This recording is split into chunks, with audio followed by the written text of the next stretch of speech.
Hello, following with lesson 4 dedicated to the study of electric potential, we are going to develop next several practical exercises related to discrete systems of charge. First, we review a little bit what we had seen in the theoretical part, in the theoretical exposition, and is that when we have several point charges, thanks to the principle of superposition, what we have to do is to obtain the potential created at the point that interests us by each of the point charges and make the corresponding sum, developing it as we see here below, because it is that. Apply the expression of the point charges charge by charge and add the results, not sum of numbers, unlike that of the vector fields, the electric field in which you have to add vectors. Our first example of application is the one we are looking at here. It turns out that Amanda has 2 point charges located, one of 3 positive microcoulombs at the point -2, 0, 0, 0, and another of -4, negative therefore, at the point symmetrical to the origin of coordinates. There is a third charge that is being affected by these two, and that is moving from point R to point O, origin of coordinates. And what we need to do is to obtain the work of the force exerted by these two charges on this third one when making this movement. For this, we need to know the potential at points R and O in order to obtain the difference between them. In this case, we are calculating the potential created by two charges. In this problem, there are 3, but what we are trying to do is to obtain the work done by the force exerted by the first two on the third. So what interests me is the potential created by the first two. Here, behind the development of the corresponding summation, when we have to add two charges, only the K is a constant that we know, the universal electric constant.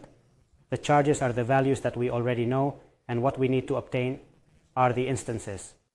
In the case of the point R, we have the following: the distance of the point R to the first charge is this one here that I'm plotting with the value that is normally 3 meters. The distance from point R to the second charge would be the hypotenuse of a right triangle whose horizontal leg is 4 meters and the vertical leg is 3 meters. By Pythagorean system, that this distance is 5 meters, and now it is simply to apply the electric constant 9 times 10 to the 9 in international system. The corresponding charges pass to international, that is to say, in coulombs. And the two distances and the calculation allows us to obtain that the potential at point R is 1800 volts. The process is analogous for point O, the origin of coordinates. The only difference is the distances. Point O is 2 meters from both charge 1 and charge 2, also those two numbers, and we obtain that at that point origin of coordinates. The electric potential is minus 4500 volts. Now we only need to apply the formula. The work to carry the charge Q sub 3 between the 2 points is the same Q sub 3 by the potential difference, I insist, to avoid the usual problems, that is the potential of the starting point. R in this case, to the destination point, the origin of coordinates. It is only to apply the formula, and it turns out that the work is minus 0.0663 joules or 63 minus 63 millijoules. The second problem that we are going to explain is going to be, let's say, the inverse of the previous one. Instead of, given the charges, finding out a work or a potential difference, it is a matter of knowing a potential and finding out one of the charges.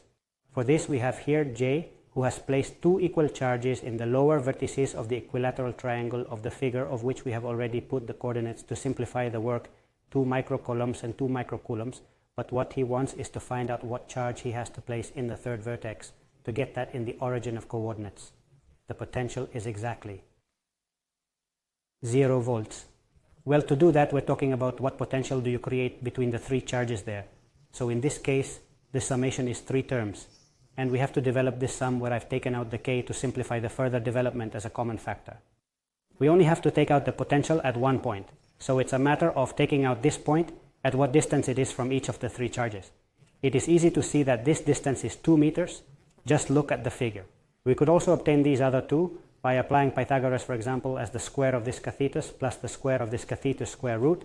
But well, simply by the symmetry of an equilateral triangle, this distance, and this have to be equal, so they all have to be 2 meters. So, in view of that, it is enough to replace the values, except the one of Q sub 3 that we don't know, and to put that the distances are 2 meters. Well, since we want to impose, what we want to find out is what charge J has to put on the top point to get the potential to be 0, since our goal is that this is worth 0, for which this term has to be 0. It is very simple to deduce from there that this charge has to be minus 4 microcoulombs. We put here, to finish, the same transparency that we used when we saw the theoretical video. We can see that we have been applying the expressions corresponding to a distribution where we are adding those of the individual charged particles. Thank you very much for your attention.